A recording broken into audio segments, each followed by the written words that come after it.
নমস্কার বন্ধুরা, পাটবাড়ির কথকতায় স্বাগত। আজ পাটবাড়ির আলোচনায় থাকছে শিবরাত্রি ব্রত।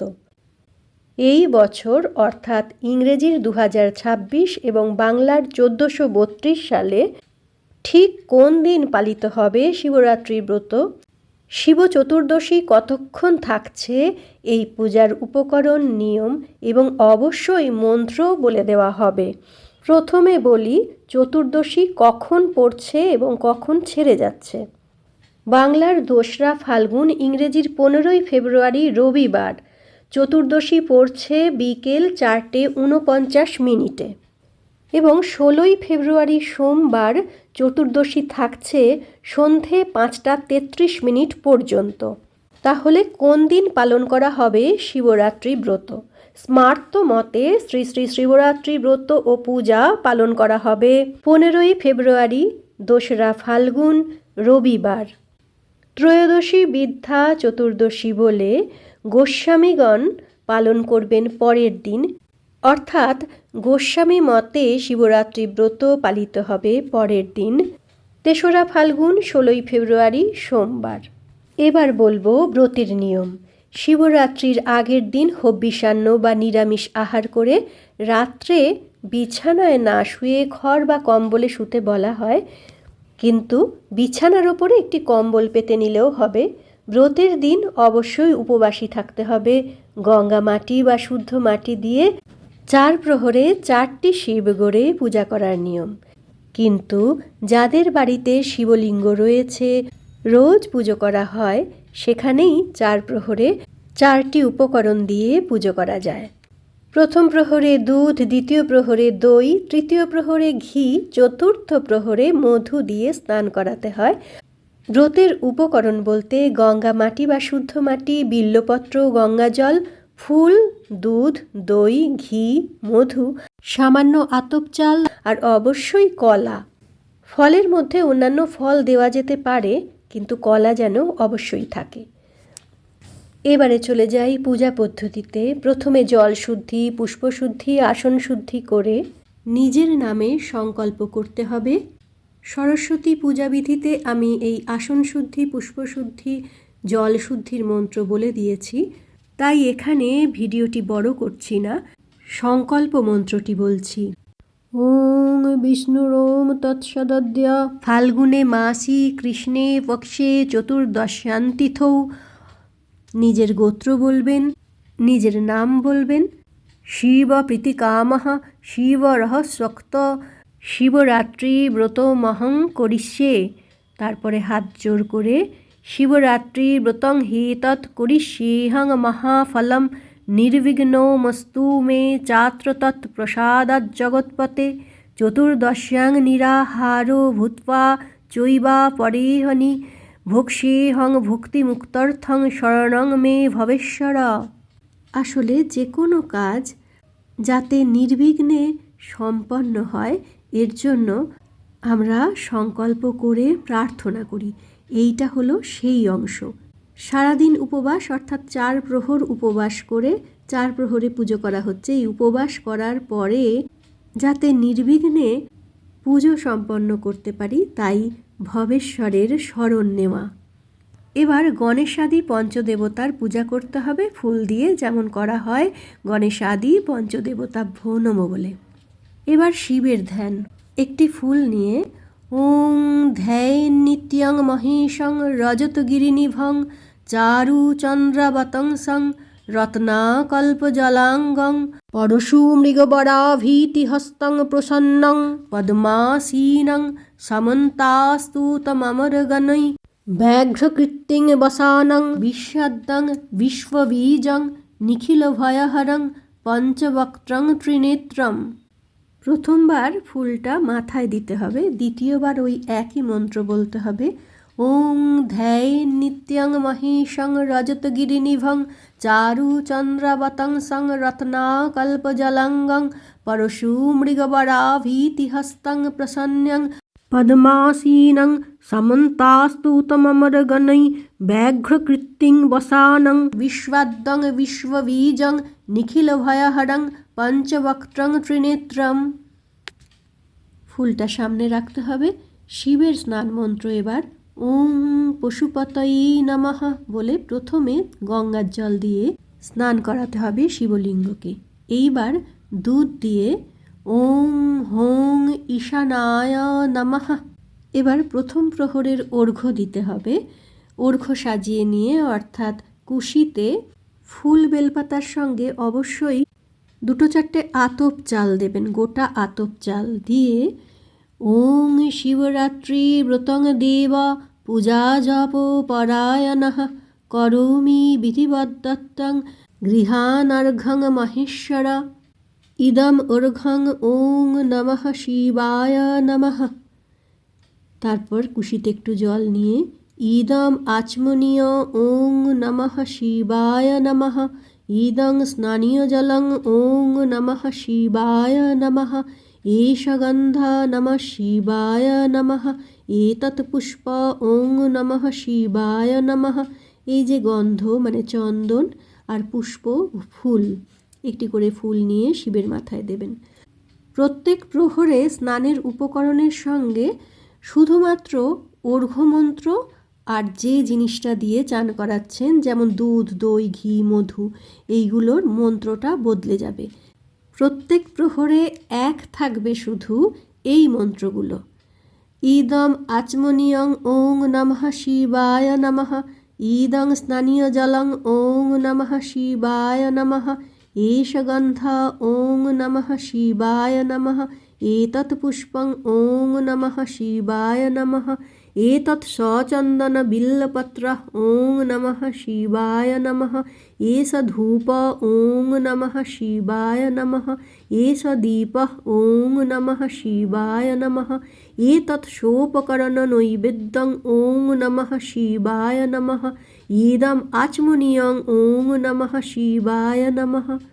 মানে এই যে ধূপ, দীপ, ফুল, বেলপাতা, নৈবেদ্য সব শিবকে উৎসর্গ করলেন, তারপরে আবার আচমন করে দিলেন, ধুইয়ে দিলেন।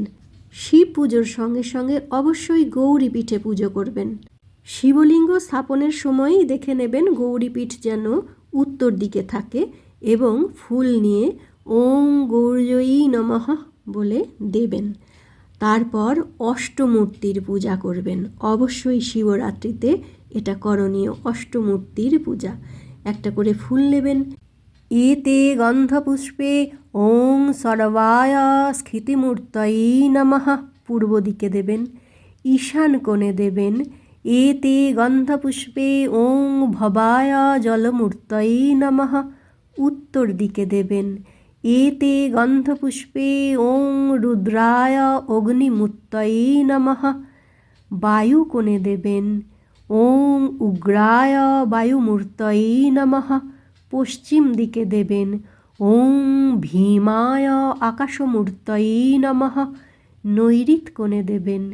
ওং পশুপতয়ে যজমানমূর্তয়ে নমঃ দক্ষিণে দেবেন। ওং মহাদেবায় সোমমূর্তয়ে নমঃ অগ্নিকোণে দেবেন। ওং ঈশানায় সূর্যমূর্তয়ে নমঃ মধ্যে দেবেন।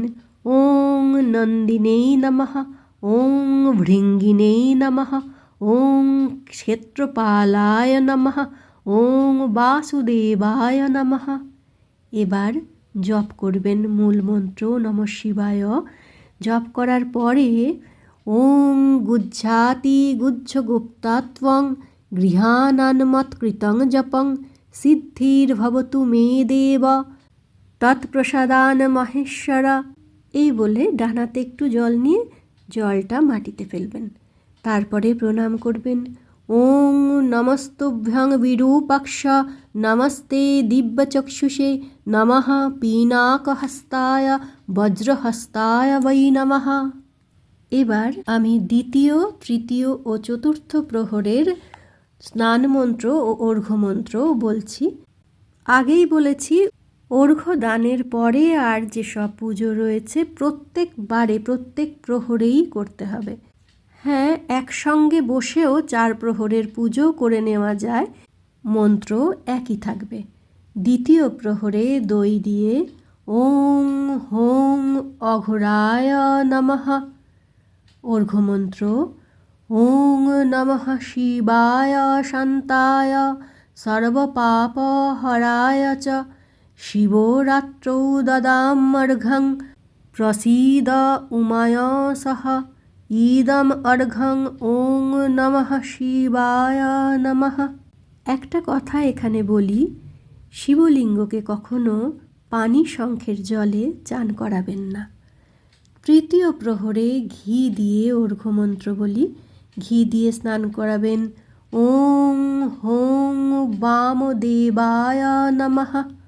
অর্ঘ্যমন্ত্র ওং দুঃখ দারিদ্র শোকেন দগ্ধোহং পার্বতীশ্বর শিবরাত্রৌ দদাম্যর্ঘ্যং উমাকান্ত প্রসীদ মে ইদম অর্ঘ্যং ওং নমঃ শিবায় নমঃ। আবার আচমন, ফুল, বেলপাতা, ধূপ, নৈবেদ্য নিবেদনের পরে গৌরীপীঠে পুজো করা এবং অষ্টমূর্তির পুজো করে চলে যাবেন পরের প্রহরে। মধু দিয়ে চতুর্থ প্রহরের পুজো। ওং হোং সদ্যজাতায় নমঃ। অর্ঘ্যমন্ত্র, অর্ঘ্য আবার ওইভাবে সাজিয়ে নেবেন। ফুল বেলপাতার সঙ্গে অবশ্যই 2-4টি অক্ষত নৈবেদ্য, মানে গোটা আতপ চাল। অর্ঘ্যমন্ত্র ওং ময়া কৃতান্যনেকানি পাপানি হরশঙ্কর শিবরাত্রৌ দদাম্যর্ঘ্যং উমাকান্ত গৃহানমে ইদম অর্ঘ্যং ওং নমঃ শিবায় নমঃ। তারপরে আবার ইদম আচমনীয় ওং নমঃ শিবায় নমঃ।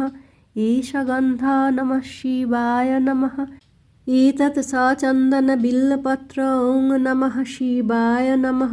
एतत् पुष्पं ओं नमः शिवाय नमः। एष धूप ओं नमः शिवाय नमः। एष दीप ओं नमः शिवाय नमः।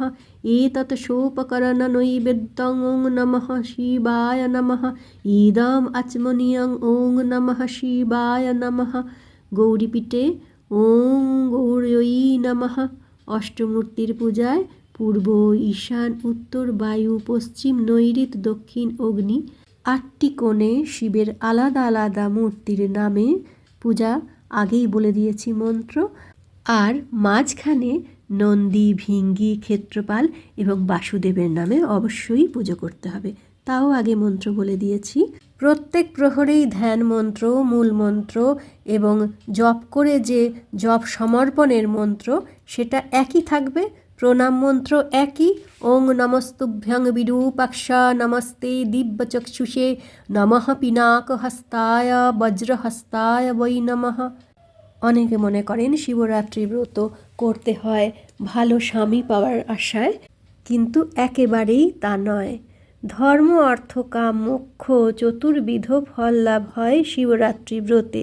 শিবের মতন জ্ঞানী জগতে দ্বিতীয় নেই। এবার ব্রত কথা বলবো, ব্রত কথার পরে পারণ মন্ত্র বলবো। ব্রত কথা। বহুকাল আগে বারাণসীতে এক ব্যাধ ছিল। দিবারাত্র সে জীব হত্যা করত। একদিন ব্যাধ শিকার করতে গিয়ে কিছু শিকার পেল না। এদিকে শিকারের খোঁজে রাত্রি হয়ে এলো। অন্ধকারে পথ দেখতে না পাওয়ায় একটি গাছের ডালে আশ্রয় নিল সে। তার শিকারের উপকরণ রইল গাছের ডালে বাঁধা। রাত্রে গাছের ডালে নড়াচড়া করতে একটি পাতা শিশিরসিক্ত হয়ে খসে পড়ল। ব্যাধ জানেও না সেই গাছের নিচে, অর্থাৎ গাছের তলায় শিবলিঙ্গ রয়েছে এবং যে গাছে সে চড়েছে সেটি বেলগাছ। অজান্তেই সারাদিন অভুক্ত বা উপবাসী অবস্থায় একটি মাত্র বিল্বপত্র শিবের মস্তকে পড়ায় শিব অতীব সন্তুষ্ট হলেন, কারণ সেই রাত্রি ছিল শিব চতুর্দশীর রাত্রি। ব্যাধের শিবরাত্রির ফল লাভ হলো। এদিকে সকাল হতেই ব্যাধ বাড়ি ফিরে এলো। ব্যাধ স্নান সেরে খেতে বসতে যাবে, এমন সময় এক অতিথি তার গৃহে উপস্থিত হওয়াতে ব্যাধ নিজের আহার্য অতিথিকে দিল। এতে তার পারণের ফলও লাভ হলো। কিছুদিন বাদে ব্যাধের জীবনাবাসন হলো স্বাভাবিক নিয়মে। যমদূতরা তাকে নিয়ে যাওয়ার জন্য এলো। শিবদূতেরাও সেই সময় উপস্থিত হওয়াতে যমদূত ও শিবদূতের মধ্যে যুদ্ধ বেঁধে গেল। শিবদূত জয়লাভ করে ব্যাধকে নিয়ে এলো কৈলাসে। যমদূত পিছু ছাড়ল না। কৈলাসের দ্বারে নন্দী পাহারা দিচ্ছিল। সে যমদূতকে ব্যাধের শিবরাত্রির কথা জানালো। যমদূতেরা অগত্যা যমের কাছে ফিরে গিয়ে সব জানালে যম বললেন, হ্যাঁ, যে শিব বা বিষ্ণুর ভক্ত আর যে শিবরাত্রি ব্রত করে এবং বারাণসী ধামে দেহ রক্ষা করে তার উপরে যমের কোনো অধিকার থাকে না। এরপর থেকে ব্রতের মাহাত্ম্য প্রচারিত হতে থাকলো। এবার বলবো দুই মতেই পারণের সময়। স্মার্ত মতে পারণ ৩রা ফাল্গুন ১৬ই ফেব্রুয়ারি সোমবার সকাল ৯টা ৫৯ মধ্যে। গোস্বামী মতে ৪ঠা ফাল্গুন ১৭ই ফেব্রুয়ারি মঙ্গলবার সকাল ৯টা ৫৯ মধ্যে। পারণ মন্ত্র সংসার ক্লেশদগ্ধস্ব ব্রতের্নানেন শঙ্কর প্রসীদ সুমুখো নাথ জ্ঞান দৃষ্টি প্রদো ভব। তাহলে পারণ মন্ত্রে দেখলেন তো যে শিবের কাছে প্রার্থনা করা হচ্ছে, সুমুখনাথ প্রসন্ন হও, জ্ঞান দৃষ্টি দাও। সম্পূর্ণ শুনে কোথায় অসুবিধা আমাকে কমেন্ট বক্সে জানাবেন, আমি সেই মতো বলার চেষ্টা করব। আজ এই পর্যন্তই, ভালো থাকবেন।